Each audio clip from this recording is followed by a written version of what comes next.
We thank you for this opportunity to delve into your prophetic word. We ask that you will send your Holy Spirit with us to help us understand and help us to see where the world is going and who is ruling the world. We ask this in Jesus' name. Amen. All right, in part 1, we saw that the beast from the sea has a helper. And this beast from the sea has this beast from the land. And I beheld another beast coming out of the earth, and he had 2 horns like a lamb. So what we have to do is we have to identify this second beast. And as we have already discovered, this beast on the left comes from the sea, and this one comes from the earth. And what this means is that these 2 beasts have different origins. And we already know that the one that comes from the sea comes from a populated place, because the sea represents peoples and nations. And so it shouldn't be too difficult to understand that if we have a beast that comes from the earth, then that must be the opposite of a populated place. So this beast comes from a sparsely populated place. So that's our first clue as to identifying this second beast. Now, John saw this beast coming up, which means it's in the present continuous tense. That means it's indicating a slow ascendancy into power. So, do we have any clues as to when he would come up? Yes, we do, because the narrative about the first beast, the ones from the sea, ended with, "He that leadeth into captivity shall go into captivity." And let's have a little bit of revision. When did that happen? It happened in 1798, didn't it? This was when this beast was taken into captivity. That's when the French army took the Pope captive and took him away to France. So, according to the prophecy, our second beast would be arising into power at this time. And John Wesley, he understood this. He wrote in 1754, he wrote, "He is not yet come, though he cannot be far off, for he is to appear at the end of the 42 months of the first beast." So, our second clue is that this beast would be rising at the time that the first beast receives its deadly wound. So, our third clue, is that this beast is from the earth. So what we have to find out is, what does the earth represent in Bible prophecy? And we have to take a little excursion into Revelation 12. And here we find a woman standing on the moon. And a virtuous woman in Bible prophecy represents God's people. And an unvirtuous woman, a wicked woman, represents the opposition. So, what does it say about this woman in Revelation 12? How did God protect the woman during the 1260 years of persecution? "And to the woman were given 2 wings of a great eagle, that she might fly into the wilderness, into her place, where she is nourished for a time and times and half a time, from the face of the serpent." So God allows the church to go into the isolated parts of the world for its own protection against the beast who wants to persecute it. "And the serpent cast out of his mouth water as a flood after the woman, that he might cause her to be carried away of the flood." And we know what water represents. Water represents people. So what this is saying is that the dragon sends armies or persecutors after the church, searching her out in these wilderness areas and trying to destroy her. So what happened next? Well, and the earth, here comes the earth, helped the woman. The earth helped the woman, and the earth opened up her mouth and swallowed up the flood which the dragon cast out of his mouth. And there are many instances in the church's history when it's hiding in the wilderness about how the earth did this. There's a famous example, for example, the Waldenses were hiding in the mountains and the army was coming up this valley to destroy it, and God sent a mist over the valley and that totally confused the soldiers and they began killing each other. This is how the earth helped the woman. So what does the earth represent? The earth is a place of refuge for God's people. That's what the earth represents in Bible prophecy. So our third clue is a place of refuge. We're trying to identify who this beast from the land is. And it comes from a place, it is a place where God's people find refuge. Now, it's like a lamb. This is our last clue. What does the lamb represent? Well, that's a very easy one for most Christians.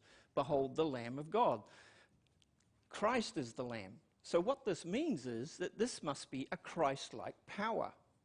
So with all these clues, we can definitely identify who this beast is. It can be nothing else but the United States of America.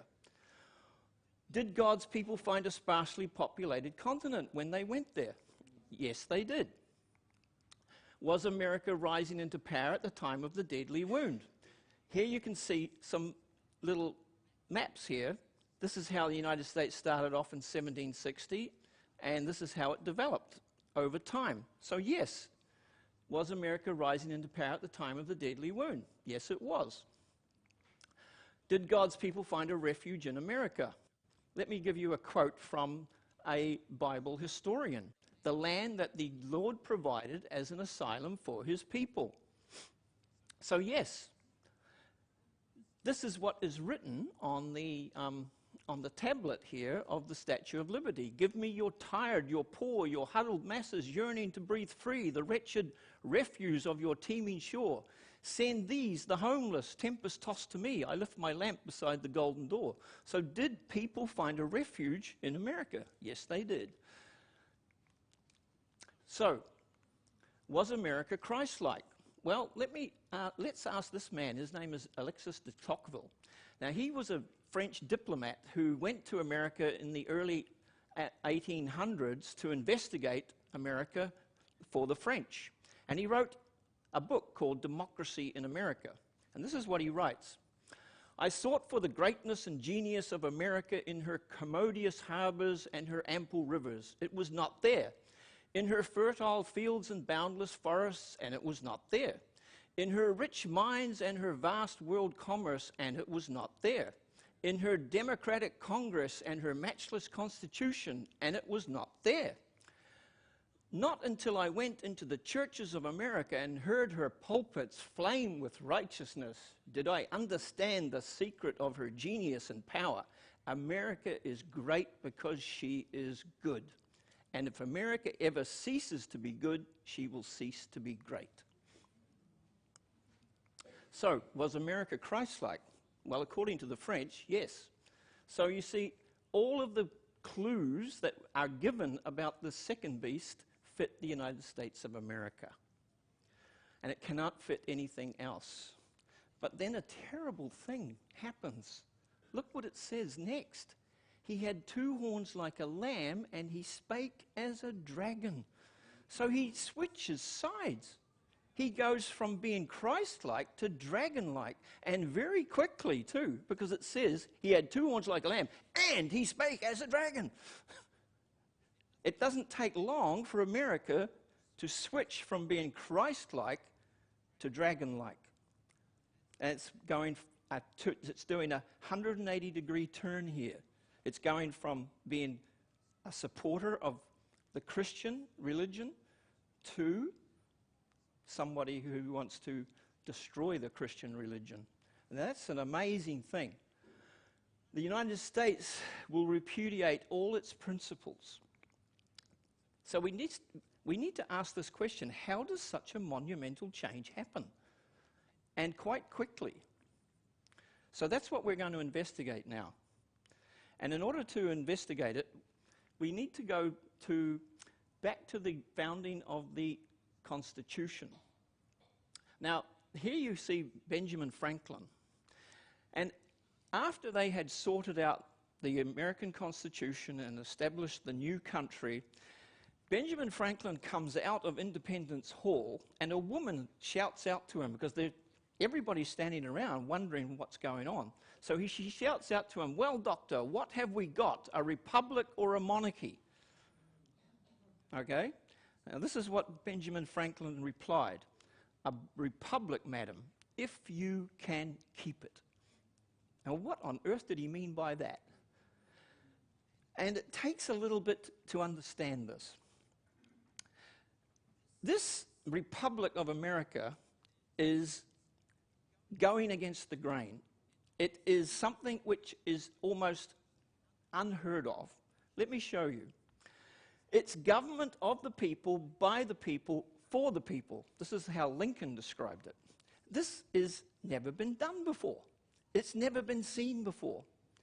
Another way of describing it is this: what the world has not seen for ages, a church without a pope and a state without a king.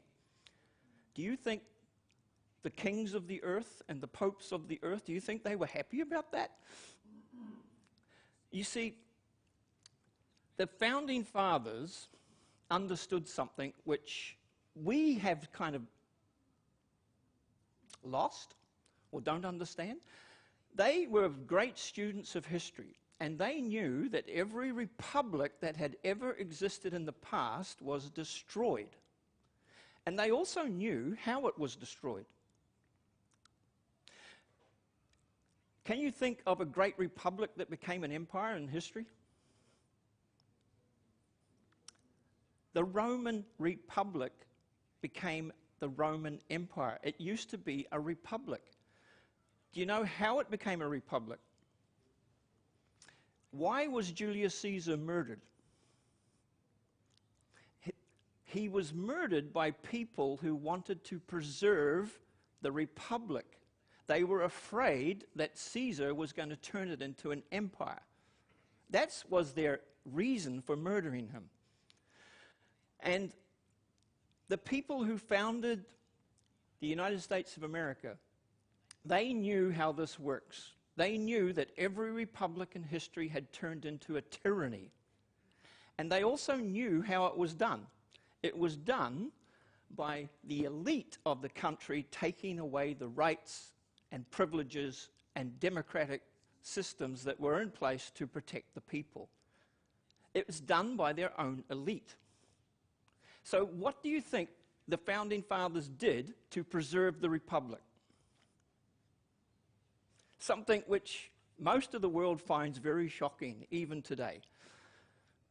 They gave the American people the right to bear arms publicly. They could carry weapons, and the government was not allowed to take their weapons away.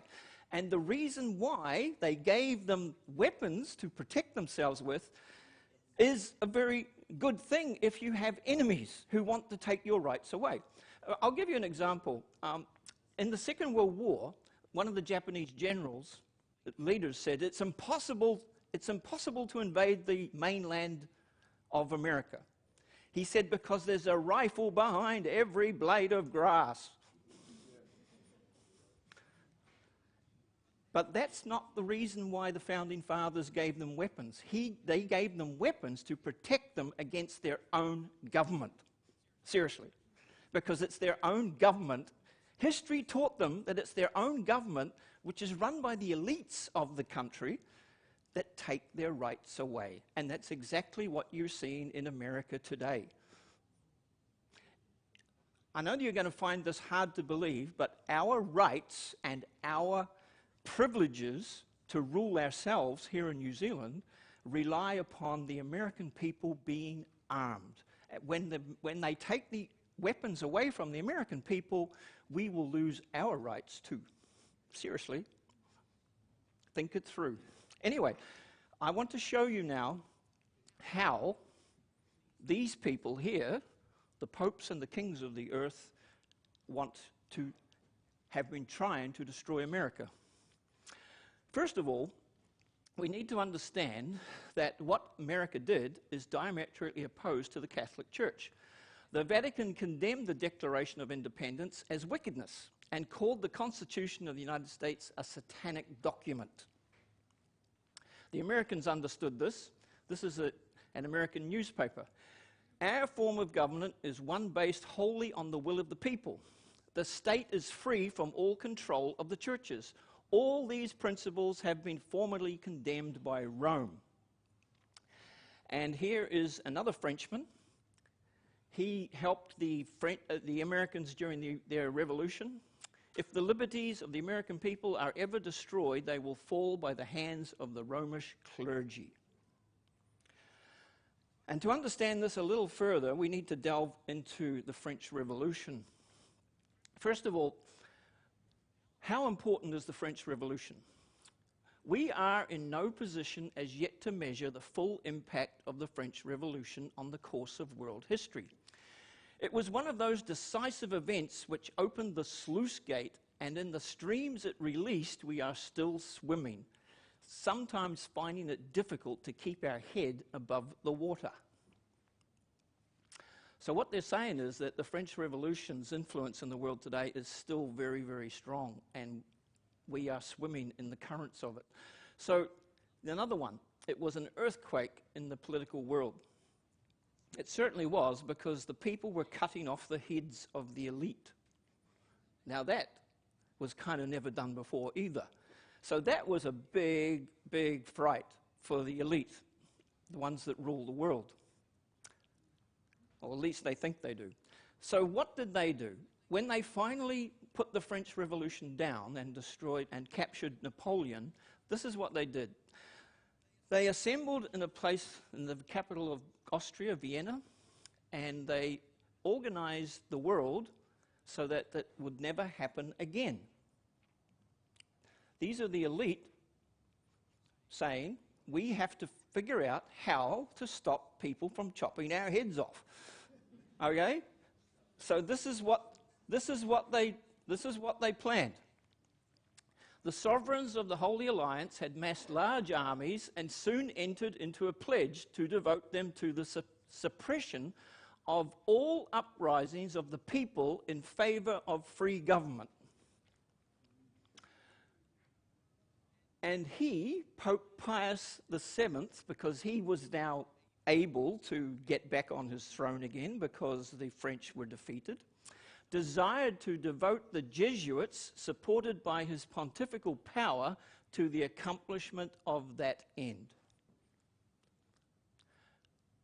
He's going to devote his pontifical power to the accomplishment of that end, aided by the Jesuits. But what we need to do is understand who are these Jesuits. By the way, that's a bunch of Jesuits right there with their general right in the middle there. And in the background you see the Vatican. So who are the Jesuits? Well, Napoleon had a lot to do with the Jesuits. You know, there are hundreds and hundreds of books written about the Jesuits, even thousands. But this is probably one of the best ones which describe who they are and what they're all about. This is from Napoleon Bonaparte, and he had a lot of experience with them, all right? The Jesuits are a military organization, not a religious order. Their chief is a general of an army, not the mere father abbot of a monastery. And the aim of this organization is power, power in its most despotic exercise, absolute power, universal power, power to control the world. What are we talking about? Who runs the world? Power to control the world by the volition of a single man. Jesuitism is the most absolute of despotisms, and at the same time the greatest and most enormous of abuses. Hands up who knows the most famous Jesuit at the moment in the world. That's him. And this is an amazing thing in itself. Did you know that the Jesuits proved themselves so odious to the political powers of the world way back in the 1700s that the Catholic Church was forced to abolish them in 1773? They were exposed back then for all their evil, and seriously, serious evil. And it was the Catholic countries themselves that insisted on the Catholic Church abolishing them. And it's only after the the scare that the elite had with Napoleon Bonaparte when they were cutting their heads off, that, "Oh, we better bring back the Jesuits. We have to bring them back. We know they're an evil bunch of people, but they're the only ones who can protect us." So they brought them back. The church re-established them. And they gave them the job of defeating not only Protestantism, but all free government in the world. That's what they're doing. And who do you think their target would be? The United States of America. The United States of America was virtually the only free government in the world at that time. So they're going to attack America. And this is the amazing thing, because this beast, the second beast, which is America, eventually comes to support the papacy. But firstly, they want to destroy it. But we're not finished with Napoleon. Let's carry on. The general of the Jesuits insist on being master, sovereign over the sovereign. Wherever the Jesuits are admitted, they will be masters, cost what it may. Their society is by nature dictatorial, and therefore it is the irreconcilable enemy of all constituted authority. Do we live in a constituted authority? Yes. Who are our enemies? The Jesuits. Every act, every crime, however atrocious, is a meritorious work, if committed for the interest of the Society of Jesuits, or by the order of the general.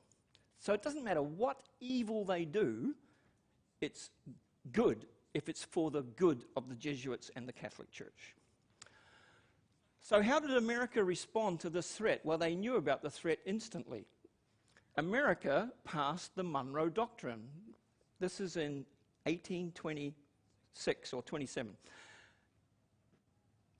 President Monroe was the president at that time. And basically they said, they passed the Monroe Doctrine that said, you stay away. You stay away from our hemisphere. Our hemisphere belongs to us, the Western Hemisphere.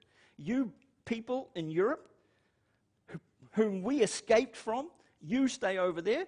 If you come over here, it will be war. That was what the Monroe Doctrine said. Because they understood. You see, people understood these things back then. They knew who the enemy was. They knew how they had to counteract it somehow.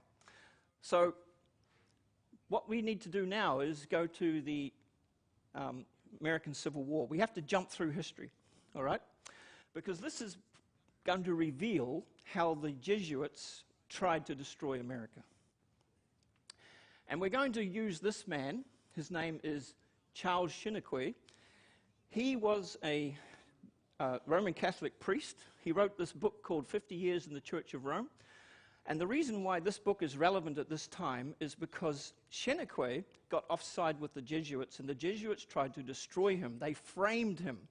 So he needed a good lawyer to get him off these, because the Jesuits are very, very powerful enemies. So he needed a brilliant lawyer. So who do you think he had as his lawyer? Abraham Lincoln. Yes. Before he became president, he was Charles Cheniquet's lawyer. And he got him off the trumped-up charges that the Jesuits had concocted against this man here, who was a Catholic priest. Now, that means that these two became friends. And Charles Cheniquet used to visit President Lincoln when he was in the White House. And he wrote much of what Lincoln told him in this book. Now, one of the things Lincoln told him was this: "We owe it to popery that we now see our land reddened with the blood of her noblest sons. I pity the priests when the people realize that they are responsible for the bloodshed in this war." Lincoln understood who his enemy was, who he was fighting against. He understood that the Jesuits and the Catholic Church were behind the Civil War. You may find that hard to believe, but it's true. During the Civil War, Pope Pius IX addressed a letter to Jefferson Davis, the rebel leader, as illustrious president, hence openly showing his support for the Southern rebels. 104,000 loyal Roman Catholics from the Northern Army switched sides and fought for the South. Now, we need to bring in some more little gems of history here. When was the Civil War started? 1861. So why did France invade Mexico soon after? They invaded Mexico for a specific reason. It was because of a meeting. A convention between Great Britain, France, and Spain for joint intervention in Mexico was signed in London on October the 30, 1861. So why were the French... Oh, by the way, this is the guy they appointed as Emperor of Mexico. They borrowed some nobility from Austria. So why did the French go there? Well, they were going to invade America. They were coming into Mexico, taking over Mexico, and then they were going to invade the United States and support the Southern rebels. And Britain was going to invade from Canada. And the northern part of America would have been crushed in a vice. That was the plan. So what did Lincoln do? He played his last card. And what was his last card? Well, you'll be amazed. His last card was to declare the slaves free. And how did that stop the invasion planned by the British in Canada and France and Mexico? Well, let me explain. The locking up of the world's source of cotton supply had been a general calamity, and the Confederate government and people had steadily expected that the British and French governments would intervene in the war. The conversion of the struggle into a crusade against slavery made intervention impossible. Now, why did that make it impossible? Well, let me ask you this question. How many of you have seen the film Amazing Grace? I'm sure some of you have. It's about how slavery was abolished. You may have noticed in that film the huge emotion that was generated particularly in Britain, against slavery. And the whole British people were against slavery, and they managed to get it abolished. And that was in 1832. So this is still very relevant. And the same happened in France.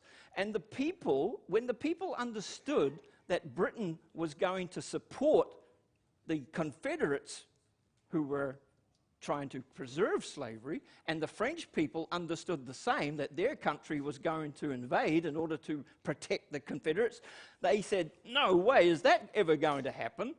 You know, slavery back then was in the public mind a bit like global warming is today. It's very, very, very much in the public arena. And so people were totally opposed to it. So they had to call off their plans to invade, you see. And Lincoln knew this. That's why he didn't intend to free the slaves until after the Civil War was finished. But he had to do it during the Civil War in order to stop the invasion. He did something else, though. He appealed to the Tsar Alexander II of Russia for help. And he was only too willing to help because he had just fought a war with Britain and France in the Crimea. And he lost.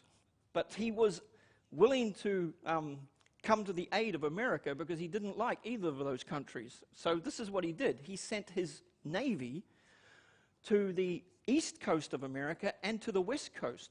So in other words, he was basically saying, if you try and invade or send your troops over here, you will be at war with me yet again. So he actually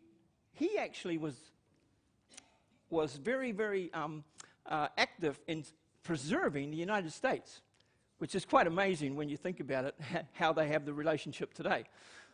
But look what an American poet wrote about this. He wrote this. I don't want to read it all. He says, thrilling and warm are the hearts that remember who was our friend when the world was our foe. The world was our foe. The only friend they had was Russia. And then they says this, God bless the empire that loves the great union, strength to her people, long life to the Tsar. Because the Tsar saved America. And that's the reason why America purchased Alaska from Russia. Most people thought that buying Alaska was buying a useless piece of ice. And that's what most people, they thought this is an enormous price to pay for this piece of rubbish. But the reason why they paid an enormous price for it was to say, thank you, Russia. We will take that off your hands and we will give you the best price. It was actually a thank you to Russia. Of course, Russia got the worst of the deal because Alaska turns out to be a very wealthy place. So anyway, Lincoln knew that he was going to be assassinated. Seriously, he did. He says that new projects of assassination are detected almost every day, accompanied with such savage circumstances that they bring to my memory the massacre of the St. Bartholomew and the gunpowder plot. We feel at their investigation that they come from the same masters in the art of murder, the Jesuits. And as you know, he was assassinated. And Charles Chiniquy, in his book, said this: I come fearlessly today before the American people to say and prove that the President, Abraham Lincoln, was assassinated by the priests and Jesuits of Rome.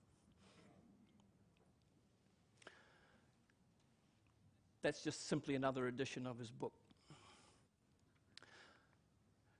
All the conspirators were Catholic, all of them. This is a list. This man here, John Surratt, down here in the corner, he was the only one who escaped. He escaped to Canada, and then he went to the Vatican and he joined the Papal Army. This is all documented. You can check it out for yourself. But that's him in his Papal Army uniform. Now, as a result, America broke off diplomatic relations with the Vatican. By the way, one of the reasons why this never became very public knowledge is that the US government suppressed all this. They suppressed it. They suppressed it because they were afraid that the Americans, how many weapons did they have? Lots of weapons. They were afraid that the Americans would attack the Catholics and slaughter them. That's why they suppressed it. Out of sympathy for potential Catholic martyrs. So that's why we don't know much about this. Right. The second beast begins to work for the first beast. This is an amazing thing. After all this history of the Jesuits and the Catholic Church trying to destroy America, America actually eventually turns around and starts supporting the papacy. And it says, he exercised all the power of the first beast before him. Now that phrase, before him, can be translated this way. And he exercised all the authority of the first beast on its behalf. I'll show you another one. It exercised all the authority of the first beast on its behalf. These are different Bible translations. I'll show you one more. And he exercised all the authority of the first beast on behalf of him. And I think that's actually the proper understanding of the verse. He's going to start working for the Catholic Church. And the Amplified Bible has this interesting one. He exercised all the authority of the first beast in his presence when the two are together. When the two finally get together, he will work for the first beast. So, how does that happen? Well, we need to now go down to the Second World War. And as you know, at the end of the Second World War, the world was basically divided into what they call the free world and the communist world. And this is the free world in blue, and the red is the communists. So the problem was, though, this country here was under threat, Italy. And who lives there? The Pope. This country was in great danger of going communist. So what that means is this. That means that the enemy of my enemy is my friend. Here you have Italy, here you have the octopus, the red octopus about to devour it. And they're going to have an election. And because Russia is the enemy of both the Catholic Church and America, it pushes the two of them together. Can you see that, how that works? The Arabs have an expression the enemy of my enemy is my friend. And this is what is happening here. The two become friends out of necessity. Okay? The CIA mounted a massive propaganda campaign in Italy. Millions of dollars were pumped into the Christian Democrats. That's the Catholic Party. The Christian Democrats are the Catholic Party in Italy. So here you see the CIA funding Catholics, all right? And other non-communist parties. The defeat of the communists at the poll is historically viewed by the CIA not only as their first, but as one of their most outstandingly successful covert operations. Another one. At that time, cooperation between the OSS, that's the forerunner of the CIA, and the mafia was successful in turning the tide. Whoa, the mafia. They're working with the mafia now. Anything, everybody on board, as long as we can defeat the communists, all right? No serious historian, left or right, who is familiar with the situation at that time can deny that had it not been for the mafia, the communists would now be in control of Italy and the world balance of power would be decisively in favor of the Soviets. So you see, by the way, the mafia, should I say this on camera? The mafia are simply in charge of keeping the Catholics on board. They terrorize the Catholic people in order to keep them Catholic. That's what the mafia is for. It's simply a part of the octopus, if you like, or it's just an arm that they use to keep control. I'm sorry, but that's the way it is. Now we need to go to the Vietnam War. The Vietnam War was a Catholic war. The plan was divided into three principal subsections: the preservation of the elections, the setting up of a man that could rule with an iron fist, and the swift Catholicization of South Vietnam. Seriously, folks, this was a Catholic war, using America now to fight for Catholic interests. This was the iron fist. This was the president that was put in charge. He is a Catholic. His discriminatory persecution of non-Catholics, particularly Buddhists, caused the disruption of the government and mass desertions in the army. This eventually led to US military intervention in South Vietnam.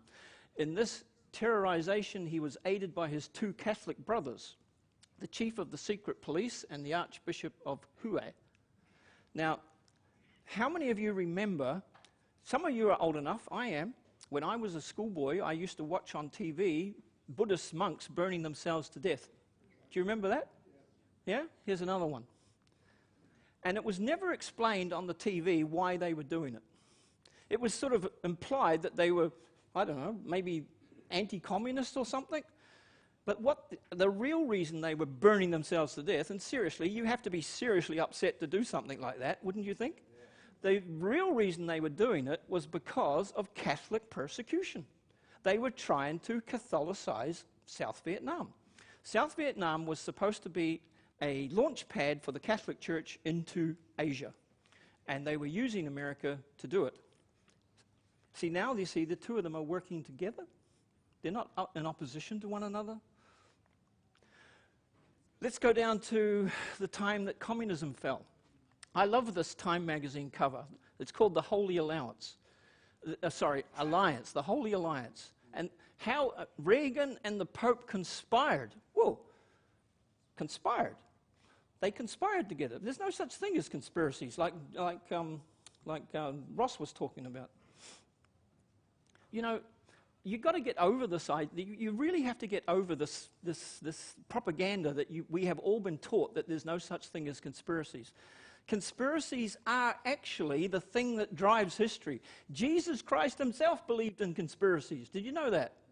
He said, "Why are you conspiring to kill me?" That's what he said to the Jews.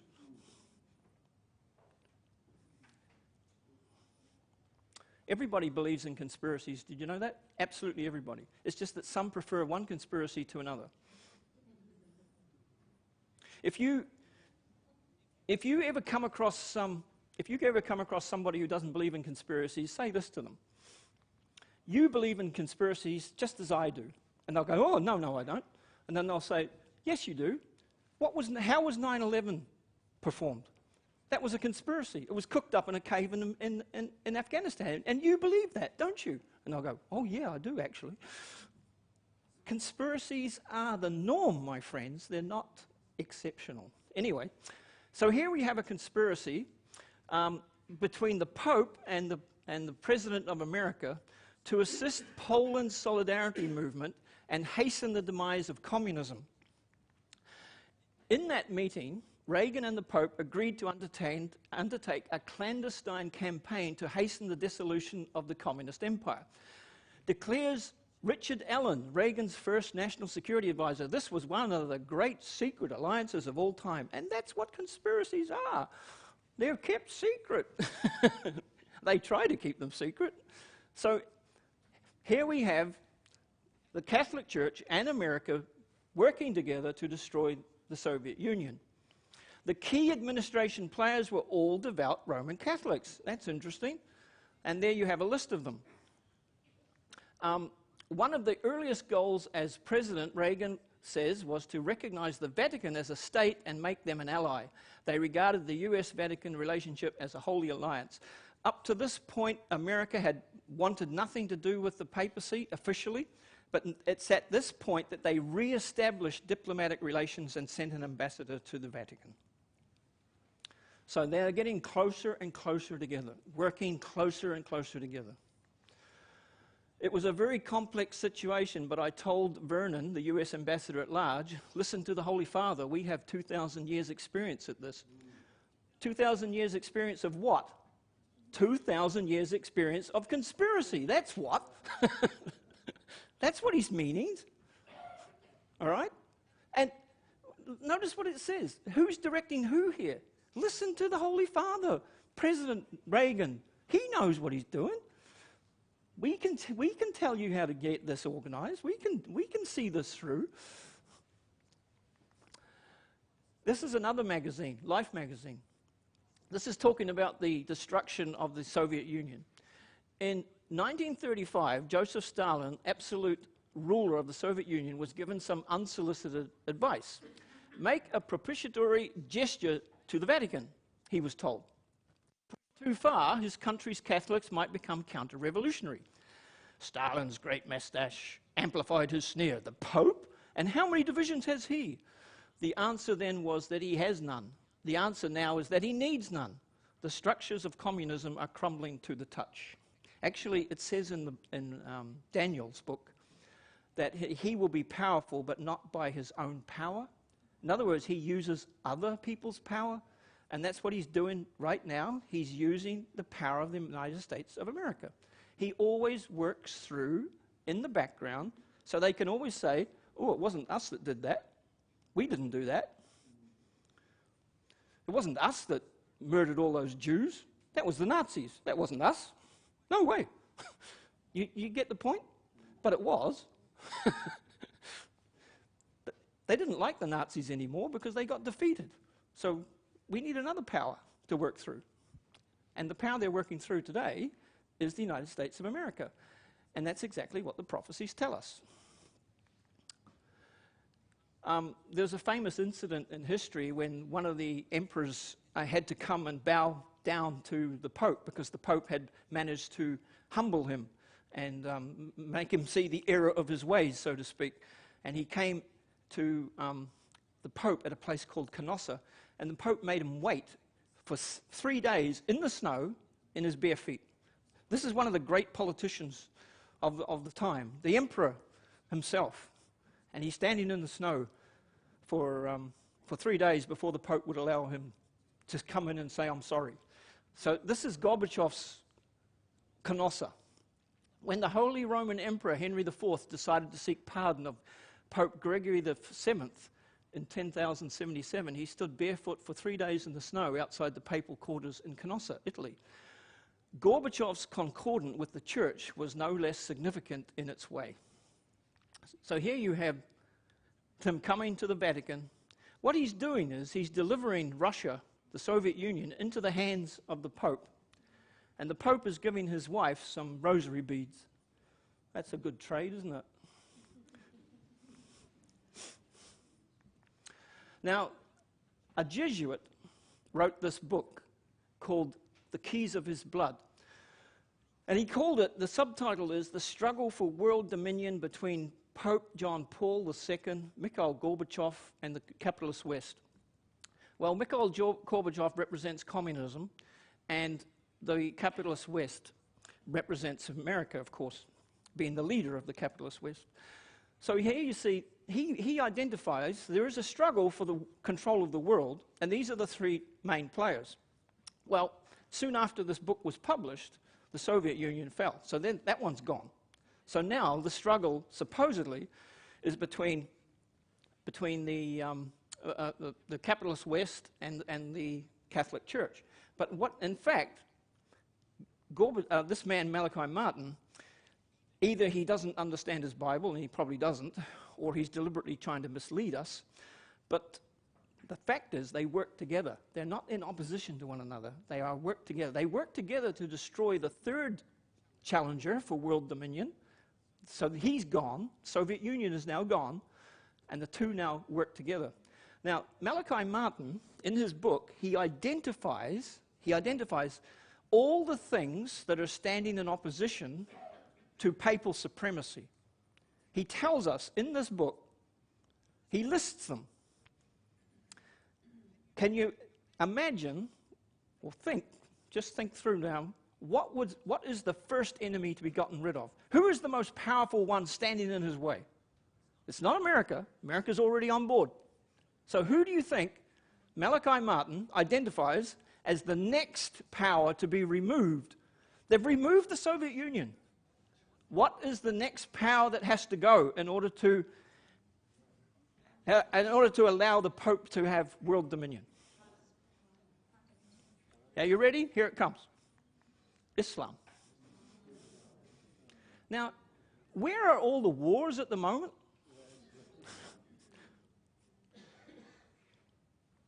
Exactly. Now, Islam turned up right on cue to become an enemy. And you must not buy into this idea that this is not a religious war. This is definitely a religious war, all right? It's a war for the supremacy of the earth. And Islam conveniently became the enemy right when they needed them, all right? This is what they did, supposedly did, all right? So Islam is now the enemy to be destroyed. And we now have a war on terror. And that war will go on forever. It will never stop until the Pope achieves supremacy. And they're using this war to blow up and remove all the rights of the American people. At the moment, they're desperately trying to take the weapons away. And they're removing all their rights.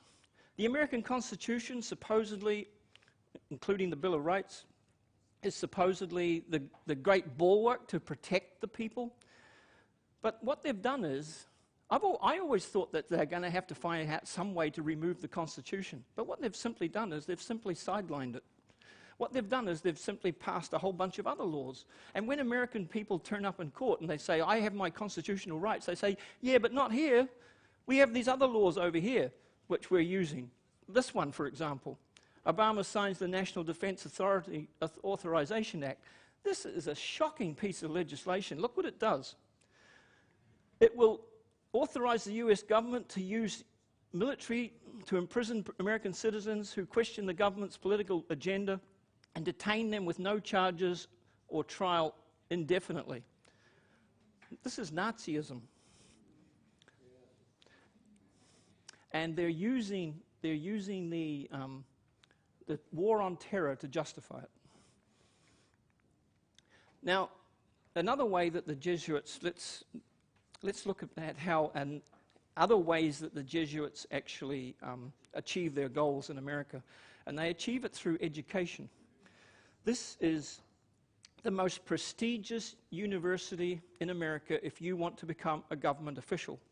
This is where you go to get your piece of paper to prove to be the best government official that you can possibly be. All right? Catholics are still the largest Congress denomination, and 10% of them are Jesuit graduates. The Jesuits not only have that university, they have about 25 others. And they're always considered the most prestigious places to go to get your piece of paper. Let me read down here.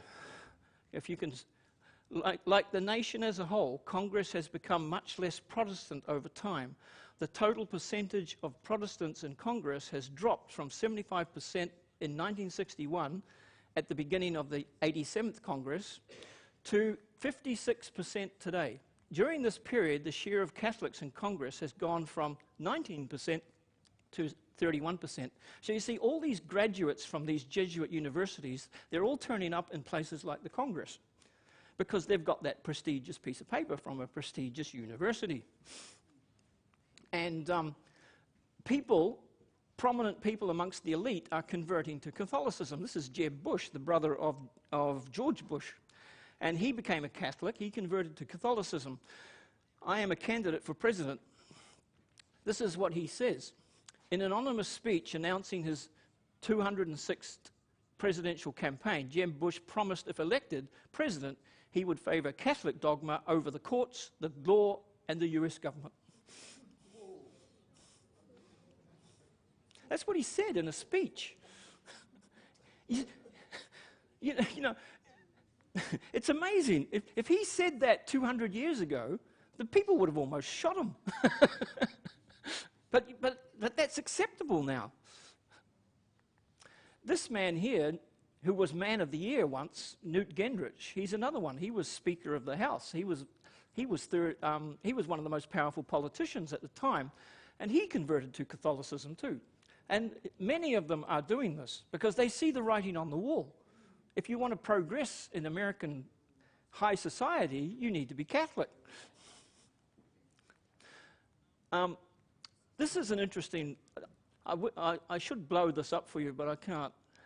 It's, this is a, can you see this, this title at the top here? He's barely known outside Washington corridors power, but David Addington is the most powerful man you've never heard of. And this is how they work.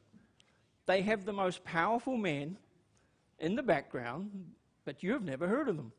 It just so happens that this man, David Addington, for some reason, he became a focus of this article. And he was Dick Cheney's right-hand man when he was vice president. And he was a Roman Catholic.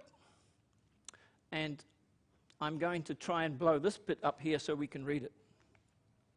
Addington is a hardcore neoconservative. He helped author the policy papers justifying torture. We saw in Ross's presentation how the Catholic Church believes it can torture people, all right? Justifying torture. And the papers sidelining the Geneva Convention, which led to the Abu Ghraib disaster. You remember that prison disaster during the Vietnam War? The Iraq War? He promotes the argument that suspects may be held without access to any judicial review wherever whatsoever, an unconstitutional theory by any degree. His view as to the executive branch, that's the president, is that it should be supremely powerful, and he pores over, that's it. He believes the president should be supremely powerful because in the past, the Jesuits have found the most effective way to get their rule or get their will done is to control the king. If you control the king, you control everything. And so, and what they did, by the way, they controlled the king through the confession box. They wouldn't give the king absolution until they got the king to do what they wanted to do. This is reasonably well known. And what he's saying here is that he wants the president of America to be powerful like that. And so all they need to do now is control the president. That's what that's saying. And he is the most powerful man that you've never heard of. The other way they control America is through the Supreme Court. This is what one newspaper did. They put hats on all the Catholics. And that's what it was like back in 2007. It's now 6 Catholics, not a single Protestant. The other 3 are Jewish. Not a single. It used to be all Protestant.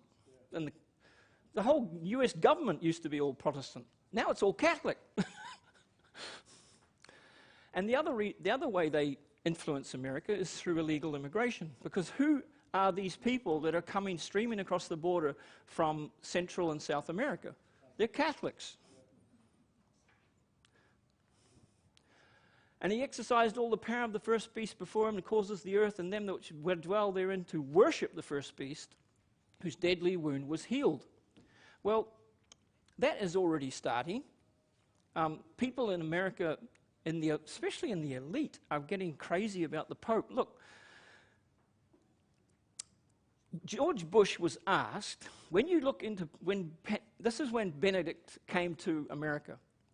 When he was asked by a Catholic TV station, when you look into Pope Benedict the 16th's eyes, what do you see? To which Bush replied immediately and without hesitation, God.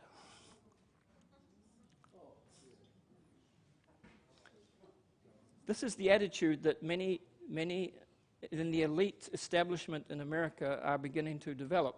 They are converting to Catholicism. They are believing themselves in Catholicism, and they're promoting Catholicism. And he doeth great wonders, so that he make fire come down from heaven on the earth in the sight of men. So I think we've just crossed over from what has already happened to the future. Because at some point in the future, America is going to influence the public opinion in a mighty way through deception, and it's going to bring fire down from heaven. That reminds us of what happened in the time of Elijah, doesn't it? Do you remember they had this confrontation on Mount Carmel, and the competition was who could bring fire down from heaven? And the Baal worshippers, do you know that they started about 9 o'clock and they started dancing around that altar for hours, and they got so desperate they started cutting themselves and letting blood flow. And they did it for hours until the evening. Why do you think they did that? It's because they could bring fire down from heaven, but it wasn't working. And so they thought, oh, we have to dance longer or harder or cut ourselves in order to bring the fire down from heaven. But God wouldn't allow them, because the competition was between who was the true God. Yeah. So God would not allow them to bring the fire. But God is now going to allow them. They can do it. How they're going to do it, I don't know. It could be a hoax. It could be lasers from outer space. I don't know. We have to wait and see. But at some point, America is going to bring fire down from heaven and going to convince the world that they need to follow the papacy because of the miracles they do. All right? And deceive them that dwell on the earth by the means of those miracles. See? Ross labored the point that the deceptions in the last days are going to be so great that maybe even God's elect will be deceived. So these miracles are going to deceive most of the world, except the elect. Do we have any of the elect here this morning? Oh, come on, you should be putting your hands up. You should be the elect. And deceiveth them that dwell on the earth by the means of those miracles which he had power to do in the sight of the beast. And this is the same construction that we had before, and I think it should be translated this way: on behalf of the beast. They do these miracles on behalf of the beast, for the interests of the beast. And he also is going to force people by economic means and take away their right to buy and sell. Now, this is nothing new. By the way, it's easily done today, isn't it? All you need to do is stop your bank account or take away your cards or your codes or whatever. You could easily stop people from buying and selling. No problem. Because of the technology that we have today. But they used to do it way back. Look, this is the Council of Tours, 1163. And then they forbid buying and selling with heretics. By the way, do you know what a heretic is? It comes from the Greek word harein. Harein. And it simply means this: somebody who stands between two opposing opinions and makes up their mind about it. That's what a heretic is. Somebody who looks at all sides of things and then makes up their own mind. Do we have any heretics here? Come on, put your hands up. because you're not allowed to do that in the Catholic system. You have to obey the Pope. He's going to decide what you believe and do. You are not allowed to stand between two opposing positions and make up your own mind. That's where we're going. That's where we used to be. And that's what we're going back to. This is a man who has studied the persecutions in the past, and this is what they used to do. This is how they treated heretics. First, they would censor you, and you would have to pay a fine.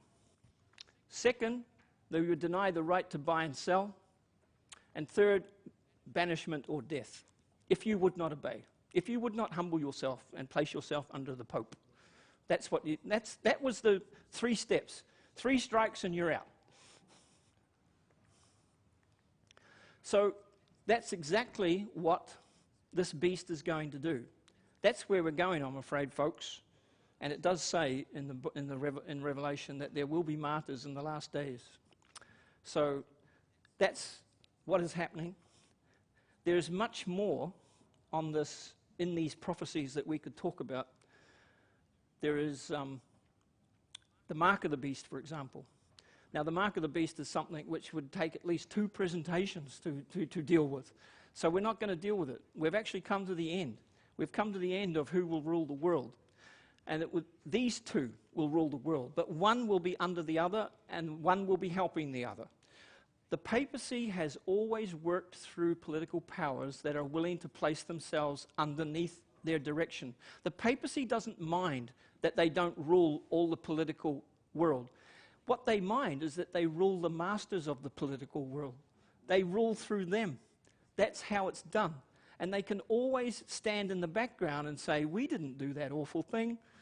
That was Hitler, or that was Mugabe, or that was whoever. But it's not us. And that's why it's so difficult for us to see them. But they are there, in the background, conspiring against us all. Come back this afternoon and we'll talk about economy. We'll talk about how the world is on the brink of World War III, and we could tip over into World War III at any moment, and we will talk about the economic reasons behind it. So enjoy your lunch, and we'll come back at 2 o'clock. Oh, no, we're not. Sir, excuse me. We're going to finish with a hymn.